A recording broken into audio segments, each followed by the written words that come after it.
Okay, so we have already mentioned that El Niños and La Niñas themselves are changing. Typically, you look for life cycle changes, duration, intensity, frequency, sort of things. Flavors of El Nino, but there has always been a great interest in El Nino teleconnections, La Nina teleconnections, remote impacts, because if El Nino happens in the middle of the ocean and it doesn't affect anything, we wouldn't be caring so much about it, especially putting so much uh, funding into observing the oceans and trying to make accurate predictions and so on. So this is a paper that came out recently that talks about recent changes in ENSO's impacts on the summertime circumglobal teleconnection and mid-latitude extremes. And these have also downstream impacts on the tropics as well, such as the monsoon. And it's focusing on the summertime, which is obviously the boreal summertime, but it doesn't matter. It gives you a sense of how to look for teleconnection changes. There's been a paper already on how wintertime teleconnections over California, for example, have changed as well. The boreal summer circumglobal teleconnection CGT provides a primary predictability source for mid-latitude northern hemisphere climate anomalies and extreme events. Here we show that the CGT's circulation structure has been displaced westward by half a wavelength since the late 1970s, more severely impacting heat waves and droughts over East Europe, East Asia, and southwestern North America. We present empirical and modeling evidence of the essential role of El Nino Southern Oscillation in shaping this change before the late 1970s, and so directly promoted circumglobal teleconnection by modulating the Indian summer monsoon rainfall. Since the 1980s, the ENSO ISMR link has weakened. ISMR is, of course, the Indian summer monsoon rainfall, but the westward displacement of ENSO forcing has been able to directly trigger a Rossby wave response at the exit of the East Asian westerly jet, resulting in a shift of the previous CGT's North Pacific and downstream centers westward, along with the westerly jet waveguide. Lots of technical terms there, but basically you have all these mid-latitude patterns. There is the jet stream, of course, and then there are waves running around like the Rossby waves, East Asian westerly jet. So these are local features apart from the global features like the polar jet stream. So state-of-the-art climate models with prescribed anthropogenic forcing cannot simulate these changes, suggesting that they are driven by natural variability.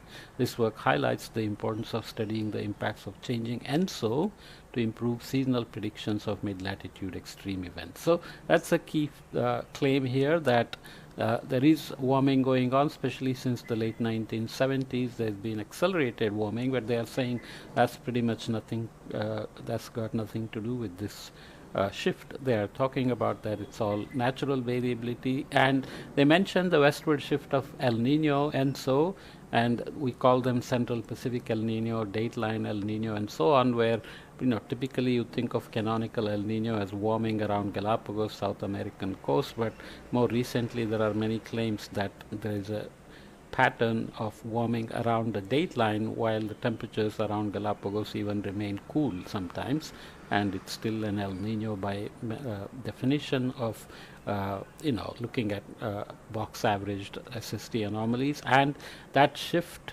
has been blamed on changes in ENSO teleconnection to ISMR, which is being invoked here as well, on how that impact is being transmitted to the mid-latitudes. That's the main message. I'm going to skip all the details and just show some figures, because if you want to read the technical details, you can go to the paper. I just wanted to raise this issue and give you an introduction. So here are the key features that were mentioned, and they're looking at different regimes, 1951 to 79. There's much discussed regime shift that happened around the late 1970s, so let's say 1979, 1980 to 2020, but there is also a regime shift claimed in the middle of this around 1999 after the big 97-98 El Nino. And the recent changes in the circumglobal teleconnection structure. This is now the 200 hectopascal geopotential height. Shading is in GPM, geopotential height in meters. Anomalies, so here is GPM. Anomalies, sorry, 200 hectopascal geopotential height anomalies regressed onto the PC2 of the summertime 200 hectopascal geopotential height over the northern hemisphere during these three regimes, and their differences are shown here. Stippling, whatever is the pronunciation, represents statistical confidence, and green dotted or black solid lines, solid boxes, refer to the locations of the observed action centers of the circumglobal teleconnections that we are worried about. Okay, essentially, you are doing some statistical analysis where you are first doing an empirical orthogonal function of the 200 hectopascal geopotential height, and you're looking at the second EOF and taking the time series of that called PC2, which is what captures this shift, and so you are looking at the difference, and the idea is that there is a westward shift. We talked about the East Asian easterly jet, and basically you're talking about summertime, so it's not the storm tracks, it's the other season. Remember, during the winter season you have strong storm tracks that dominate the features, and the baroclinic instabilities, the eddies, and so on. So when you have a wavy pattern like this and it shows as a shift in the composites, what does this mean? Are there waves that are persistently shifted compared to a previous period? That's the claim anyways. So here, looking at the recent changes between El Nino southern oscillation and the Indian summer monsoon rainfall effects, 200 hectopascal geopotential height again, anomalies regressed onto the ISMR, and ISMR with the effect of ENSO removed, inverted summertime Nino 3.4 index during 1951 to 1979 period, and D to F are same as A to C, but for the 1980 to 2022 period.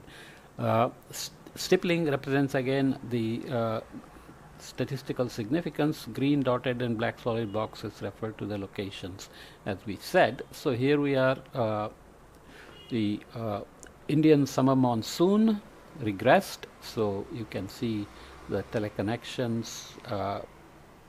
You can read the text to understand the interpretations. So green and black boxes are the location of observed action centers, as we said, and you can see this is ENSO removed, so there is still a signal. These two are still there, all of them are there. There is a change in the background 200 hectopascal geopotential height anomaly, but the combination of ENSO, ISMR, because this is boreal summer, remember ISMR is peaking in June, July, August, September as well, and this is the regression. So this is ENSO removed, this is regression against ENSO, and this is the same things but for this period. So the main thing is to look at the differences, and what do you see? You can see that this box here is much weaker in terms of the GPM anomaly, and this has changed sign, so that's the westward shift that we are talking about. Let's say this has gone that way, this has changed, this has weakened, and the same thing when you regress against monsoon or ENSO removed or ENSO itself. I'm being very brief, but the paper is pointing to something that's of interest, but the dynamics of that, or the way the statistical analysis is done to extract those differences, is quite detailed, and that's why I'm not going into it. So even though it's a Nature Communications paper, it has lots of figures. Typically those papers tend to be relatively short, but nonetheless look at the SST pattern, which should make more sense to us. So these are composite differences of sea surface temperatures and temperature anomalies between summertime La Nina and El Nino years during the different periods that we are Excuse me. I've been dealing with boxes here, so I kicked up some dirt, some dust. Okay. Anyway, just a detail. We are also looking at the rainfall and 850 hectopascal velocity potential differences or anomalies for those periods. So that looks like a La Nina because it's a La Nina minus El Nino, and you can see there is a slight shift for 1980 to 2020, even though the shift is mostly argued to be in the El Nino, not the La Nina, because there are clustering papers which argue that La Nina has basically one pattern which essentially looks like this, but El Nino has multiple patterns with the warming in this sense, or warming shifted away from the coast towards the dateline, and sometimes you even have cooler anomalies during an El Nino here, so that would affect these differences. So you can basically focus on the differences in the spatial distribution of the SST anomalies, and you can see here the two periods. It's been during the La Nina, so this is La Nina minus El Nino. So second period is warmer here and cooler here, because El Nino is warmer here and cooler here because you are subtracting, right? So that's what we're talking about, whether this is really an independent mode of ENSO, or it's a part of the ENSO diversity, or it corresponds to a change in the recharge-discharge mechanisms, and so on, are discussed in a large number of papers as well. And there are associated signals in the atmospheric response as well, as you can see with the 850 hectopascal velocity potential, and of course associated rainfall changes. And you cannot see very directly here, but we are now focusing on here is the Philippines, and basically we are focusing on the Pacific Ocean, and our main interest, of course, is the mid-latitude circumglobal teleconnections. More details: mechanisms of tropical extratropical teleconnections over the North Pacific after the late 1970s, and you can see the previous period. You are looking at various dynamic factors. Let's just read it. Okay, 200 hectopascal stream function, so it's SF, and horizontal wave activity flux, so TN. Anomalies are regressed onto inverted summertime Nino 3.4 index. So there are basically statistical analysis, which are all nice to extract the signal, but often you have to worry about what explained variance remains. But if they are significant dynamically, then obviously you worry about the impacts rather than fraction of explained variance or statistical significance. Well, statistical significance is needed because you are arguing that a change has happened. So you are basically looking at vertical motions. This is the verticity, obviously corresponds to the two periods. So the changing in amplitude here, this is averaged over 175 east to 170 east to 150 west, so more in the western to central part. So that's the box you are looking at, and this is 130 to 170 east, so it's shifted more towards the west. Okay, so basic flow changes as well.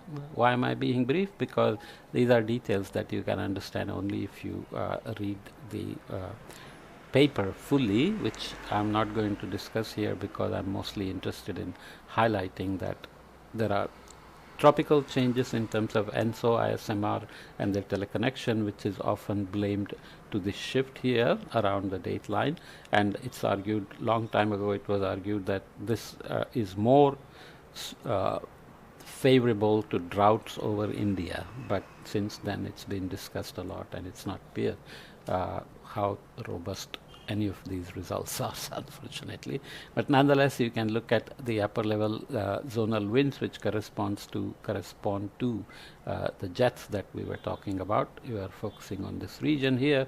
So 1951 to 79, 200 hectopascal CK.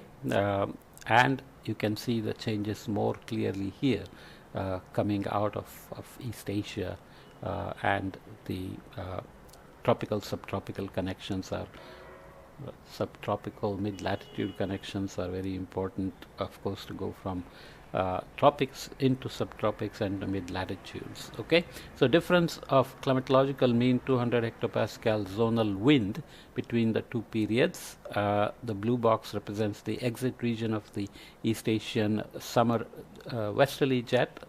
Did I say easterly before? Westerly jet. The green line represents the westerly jet axis, which we are looking at here.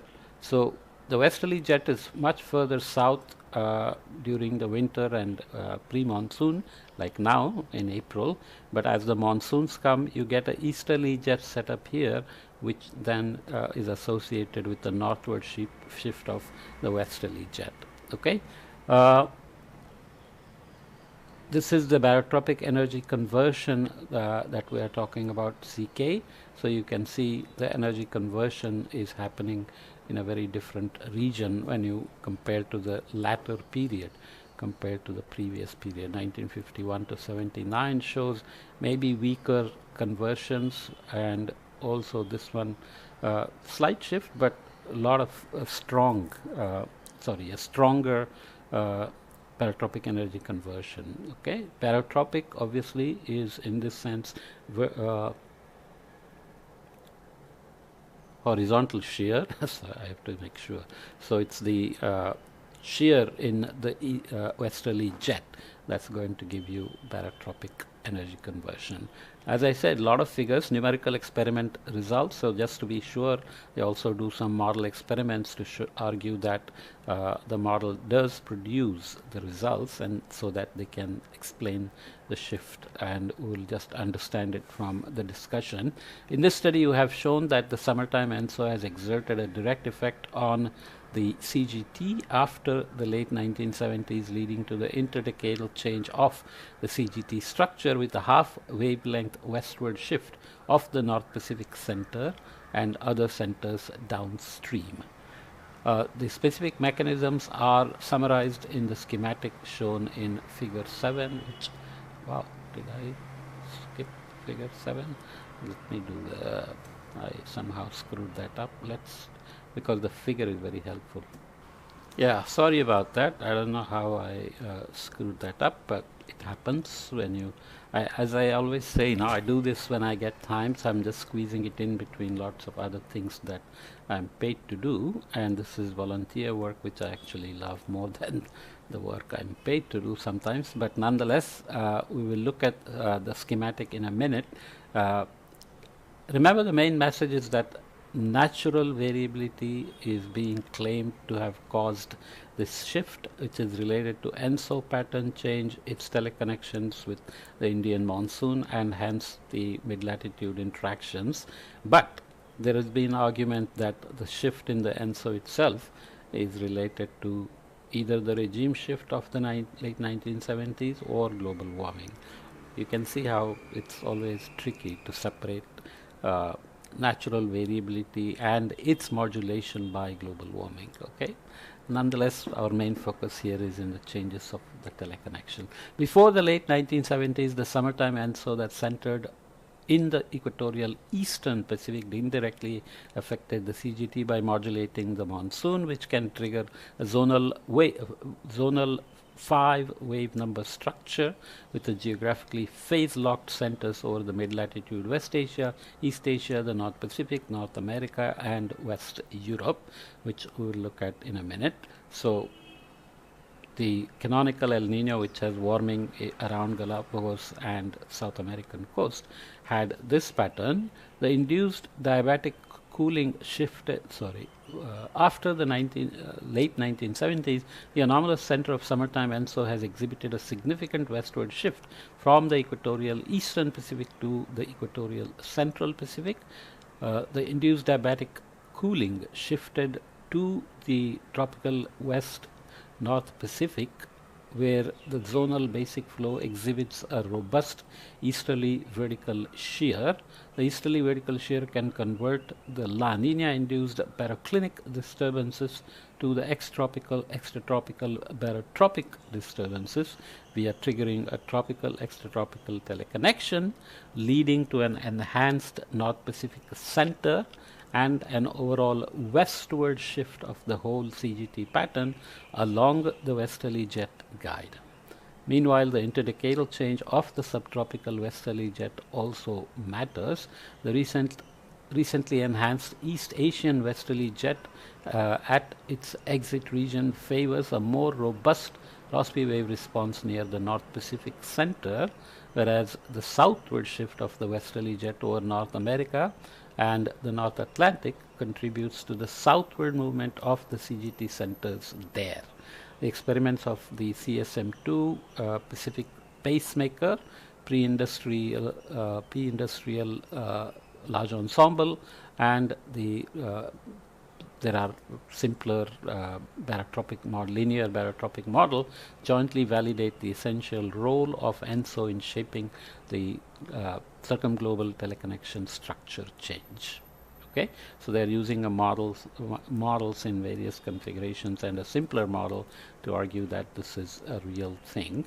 So during the earlier period 1951 to 79, before the phase shift, you had La Nina happening here and westerly shear and cooling happening just off in the deeper tropics, and you had an Indian monsoon teleconnection which produced heating here, and then you had this semi-stationary pattern with a center here, here, here, here, and here. But in the latter period of 1980 to 2020, the shift in the La Nina pattern, remember I said before that El Nino has shifted, but they are talking about the summertime La Nina shift. This is interesting, but I won't get into details. There are papers which argue that the transition from the winter El Nino state to the summer state in the tropical Pacific is much more important than the phase of El Nino or La Nina in the summer. Remember, this is summer. El Nino and La Nina peak in the winter, so we are talking about these kind of issues that need to be looked at carefully. Nonetheless, to just keep it brief again, the idea is that this teleconnection has changed.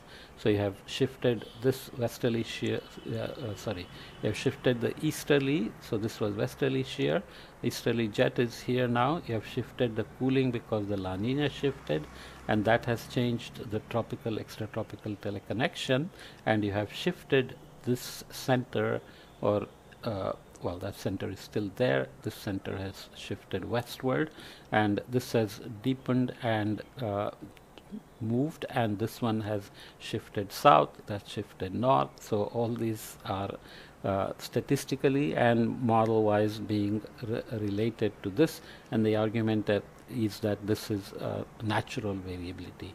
As I said, whether the natural variability itself is being modulated by the global warming since the 1970s, or the regime shift itself is natural, and then the shifts in El Nino La Nina patterns are also natural. All these are important questions. Let's go back and read a bit more here. This work may be helpful for future model improvements in predictions and projections. Despite the highly predictable intraannual intensity of CGT sourced from ENSO, the CGT centers of action simulations CGT's centers of action simulations are still facing challenges, so models don't do them very well. A deeper understanding of the recent CGT structure change should help improve the seasonal predictions of the mid-latitude NH heat waves and droughts associated with ENSO. Moreover, a better understanding of the ENSO-CGT linkage may provide some references for constraining extensive ensemble simulations to improve the projection accuracy of future climate change over the mid-latitude north hemisphere. I wouldn't worry about the projections with so many uncertainties, because then you add bigger uncertainty of the scenarios themselves. A question arose: why has the summertime ENSO shifted westward after the late 1970s? We argue that global warming may not be the leading cause, as the historical simulations from 24 models and coupled model comparison project cannot reproduce the recent changes in summertime ENSO and CGT structure. Okay, that itself needs a caveat. Note that the summertime ENSO before the late 1970s naturally evolved in the equatorial eastern Pacific and developed into the following winter. In comparison, the summertime ENSO after the late 1970s is much more associated with the Pacific meridional mode in the preceding winter, so December, January, February, so this is the previous winter state, and spring, March, April, May. Meridional mode is something that extends from the northeast Pacific into the western Pacific and can affect wind anomalies and hence kick off waves in the ocean and set up local warming around the dateline, or affect the eastern Pacific via the waves.